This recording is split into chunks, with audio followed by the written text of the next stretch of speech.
क्षमां जहि मदं पापी रतिं मा कृथाः सत्यं ब्रूह्यनुयाहि साधु पदवीं सेवस्व विद्वज्जनं मान्यान् मानय विद्वशोऽप्यनुनयः प्रख्यापय प्रश्रयं कीर्तिं पालय दुःखिते कुरु दयाम् एतत्सतां चेष्टितम्। नमस्कार मित्रों, मैं कमलेश कुमार आप सभी का संस्कृत साहित्य चैनल में स्वागत और अभिनंदन करता हूं। आज पुनः आचार्य भरत प्रणीत नाट्यशास्त्र का हम सामान्य परिचय जानेंगे। साहित्य शास्त्र के प्रथम आचार्यों का स्थान उपलब्ध ग्रंथों के आधार पर महामुनि भरत के सिवा अन्य किसी को प्रदान नहीं किया जा सकता, क्योंकि काव्य के लक्षण ग्रंथों में सबसे प्राचीन और प्रथम नाट्यशास्त्र ही है। काव्य मीमांसाकार राजशेखर ने शास्त्र संग्रह नामक प्रथम अध्याय के प्रारंभ में भरत मुनि के साथ अन्य साहित्याचार्यों के नाम का उल्लेख किया है। कहा रूपक निरूपणीयम भरत, अर्थात रूपक अधिकरण का जो निरूपण किया है वह आचार्य भरत ने किया है। भरत मुनि की मात्र एक कृति नाट्यशास्त्र प्राप्त होती है। नाट्यशास्त्र का विषय प्रधानतया दृश्य काव्य विषय है, परंतु काव्य के दृश्य और श्रव्य दोनों ही भेदों की इसमें नियम निरूपण किए गए हैं।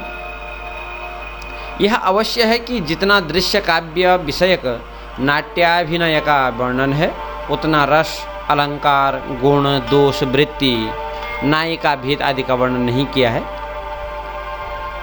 नाट्यशास्त्र में 37 अध्याय हैं, जिसमें कि 6ठे अध्याय में रस का निरूपण है, 7वें अध्याय में भावस्थायी भाव व्यभिचारी भावों का निरूपण है, 14वें अध्याय में छंदों का निरूपण, लक्षण, उदाहरण, 16वें अध्याय में अलंकार, काव्य के दोष, गुण और काव्य के लक्षण हैं, 17वें अध्याय में प्राकृत आदि भाषाएं हैं, 18वें अध्याय में 10 प्रकार के नायक का वर्णन है, 20वें अध्याय में भारती, शातवती, कैशिकी और आर्भटी वृत्तियों का वर्णन है, 22वें अध्याय में हाव भाव नायक नायिका का भेद निरूपण किया गया है और बाकी प्रायः शेष अध्याय में नाट्य अभिनय का विषय प्रस्तुत किया है। नाट्यशास्त्र में यमक, उपमा, रूपक, दीपक, चार अलंकारों की चर्चा हुई है। नाट्यशास्त्र का समय अग्निपुराण से प्राचीन है। काव्य प्रकाशकार मम्मट ने कहा, उक्तम ही भरतेन विभावानुभाव व्यभिचारी संयोगाद रस निष्पत्ति। 10 रूपक के प्रणेता आचार्य धनंजय धनिक ने भी कहा है कि उद्धृत्योद्धृत्य सारम यमखिल निगमान नाट्य वेदम विरंचि चक्रे यस्य प्रयोगम मुनिरपि भरतः स्तांडवम नीलकंठः।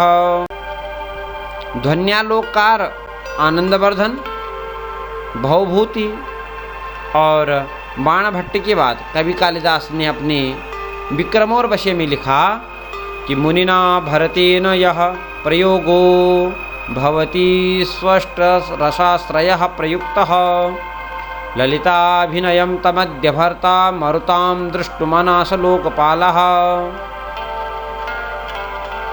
प्रस्तुत पद्य में मुनि भरत को नाट्याचार्य कहा है। कालिदास के काल निर्णय में बड़े बड़े दिग्गज विद्वान गवेषणा करने पर भी आज भी उनके काल निर्धारण को निश्चित नहीं कर सके हैं, परंतु इतना स्पष्ट है कि महाकवि कालिदास महाकवि भास के परिवर्ती रहे हैं, क्योंकि इन्होंने मालविकाग्निमित्र नाटक में भास के नाम का उल्लेख किया है।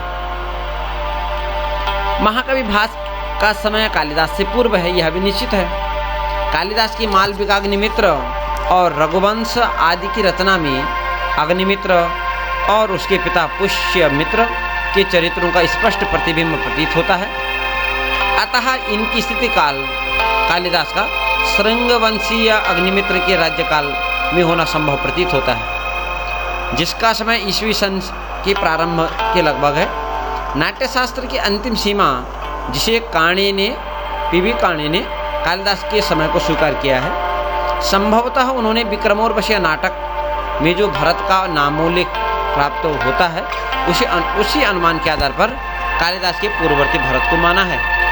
कालिदास का समय ईसा पूर्व प्रथम शताब्दी है और इसमें श्लोक भी प्रस्तुत करते हैं कि धन्वंतरि क्षपण काम ऋषिंग शंकु वेताल भट्ट घट्ट खर पर कालिदास या तो वराह मिहिरो नृपति सभायाम रत्नानि वै वररुच नव विक्रमस्य। कालिदास नाट्यशास्त्र ये ईसा पूर्व प्रथम शताब्दी का समय कालिदास का ऐसा निश्चित होता है। नाट्यशास्त्र की अंतिम सीमा भास तक पहुंच गई है, क्योंकि भास के पूर्व काव्य और नाटक प्राप्त नहीं होते हैं।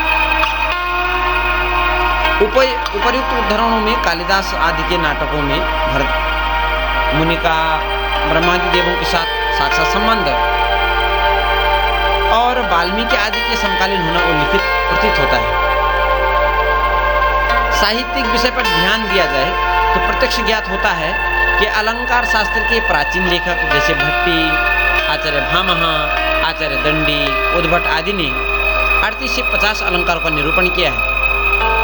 नाट्यशास्त्र में केवल उपमा, रूपक, दीपक, यमक इन 4 अलंकारों का प्रयोग मिलता है,